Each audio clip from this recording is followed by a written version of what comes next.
Astronomy মানে হলো আকাশ জ্যোতির্বিদ্যা। সূর্য গড়ে না পৃথিবী গড়ে? হ্যাঁ ভাই শোনেন, আপনাদেরকে বলি, বিজ্ঞানীরা পৃথিবীতে প্রায় ষোড়শ শতাব্দীর আগ পর্যন্ত বিজ্ঞানী কপারনিকাস এবং বিজ্ঞানী কপারনিকাস তারা বলতো যে সূর্য ঘোরে, পৃথিবী ঘোরে না। আসেন ষোড়শ শতাব্দীর পরে এসে বিজ্ঞানী টলেমি এসে থিওরি বলে না না না, ভুল, পৃথিবী ঘোরে, সূর্য ঘোরে না। 100 বছর আগের পর্যন্ত বিজ্ঞানীরা অ্যাকুরেট কোনো তথ্য দিতে পারে নাই।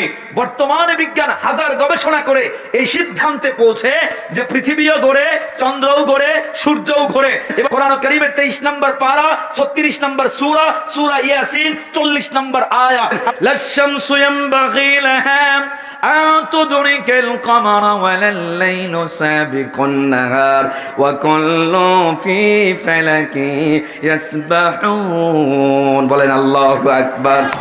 আল্লাহ বলে وكل في فلك يسبحون।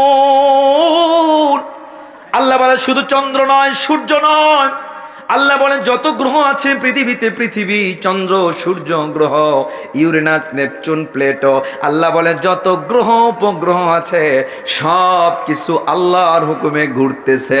এবার 1450 বছর আগের কোরআন, বিজ্ঞান বর্তমান বলে হা হা হা, কোরআন যেটা বলে সেটাই সত্য।